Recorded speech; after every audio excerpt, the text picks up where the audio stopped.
As divergências, elas são, em primeiro lugar, a diferença mais importante tem a ver com a questão do culto.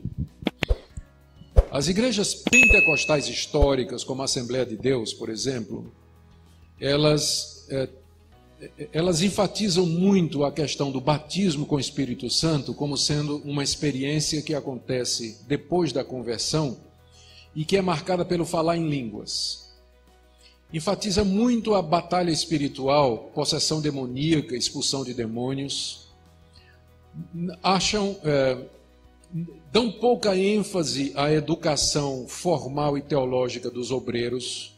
Então, qualquer pessoa que se destaca um pouco mais já pode ser colocado como obreiro de um ponto de pregação, e essa é uma das razões pelas quais eles crescem muito.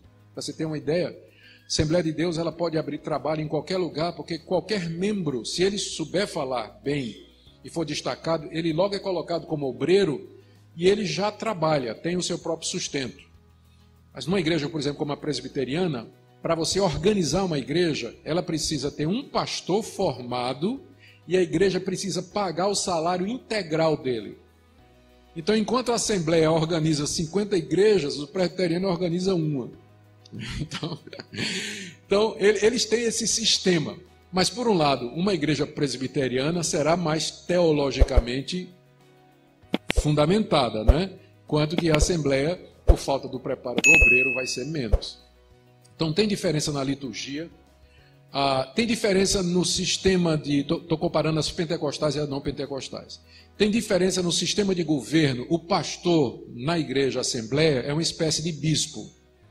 Ele governa sozinho, ele disciplina, ele determina, ele manda, ele muda o obreiro. Nas igrejas tradicionais, como batistas e presbiterianas, o pastor não manda na igreja. Quem manda na igreja é a Assembleia.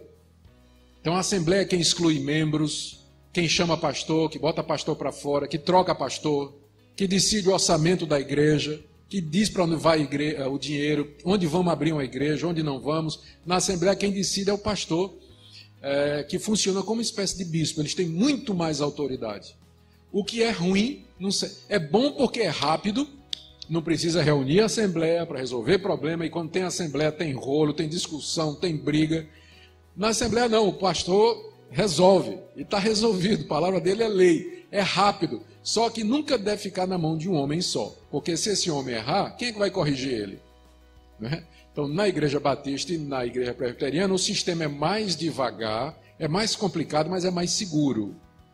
Né? O pastor, ele não é o dono da igreja, né? Ele tem que responder à Assembleia, tem que responder ao conselho, à junta e assim por diante. Tem diferença na escatologia. A Assembleia de Deus, ela é dispensacionalista. Ela diz que Israel é ainda o povo de Deus, acredita num sistema chamado de 7 dispensações, aí é muito complicado, tem que ser uma conferência só para isso. Os batistas e os presbiterianos, as igrejas tradicionais, eles têm dispensacionalistas, mas são menos. Eles têm uma visão mais simples do como vai ser a vinda de Cristo, e assim por diante. Na Assembleia de Deus, há muita abertura para profecia, visões e sonhos. As igrejas tradicionais, elas já desconfiam um pouco desse tipo de experiência, preferem ficar mais só com o que a Bíblia está dizendo. Mas essas diferenças, você percebe, elas podem parecer profundas, mas na verdade, tanto batistas quanto presbiterianos, eles consideram os assembleianos como irmãos em Cristo. Por exemplo, a minha igreja, se vem um assembleiano se tornar membro da igreja presbiteriana, ele é recebido sem problema. Ele não é rebatizado, nada disso. Ele é aceito como membro sem problema, né? As igrejas neopentecostais, elas já são diferentes. As igrejas neopentecostais, elas são focadas na questão da bênção e da prosperidade.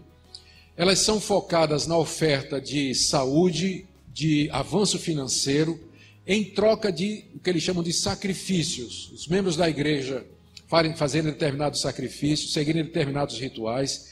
Eles são sincretistas porque eles misturaram práticas do catolicismo e do espiritismo no culto. A questão da rosa ungida, que é uma prática espírita, objetos abençoados, o cajado de Moisés, sal, água, copo d'água em cima da televisão ou do rádio. Então são práticas que vêm da religiosidade popular. E aí aparecem apóstolos, gente que se auto-intitula apóstolo com autoridade absoluta sobre determinada região.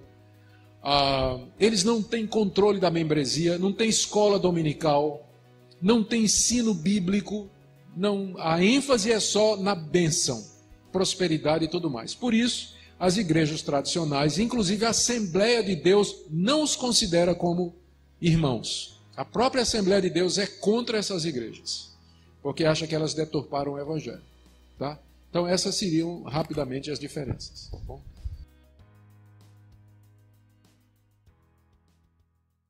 Olá, meu nome é Mateus Eleuterio. Há 2 anos eu produzo conteúdo na internet para mais de 1,5 milhão de pessoas. Foi por essa razão que criei o Manual da Bíblia.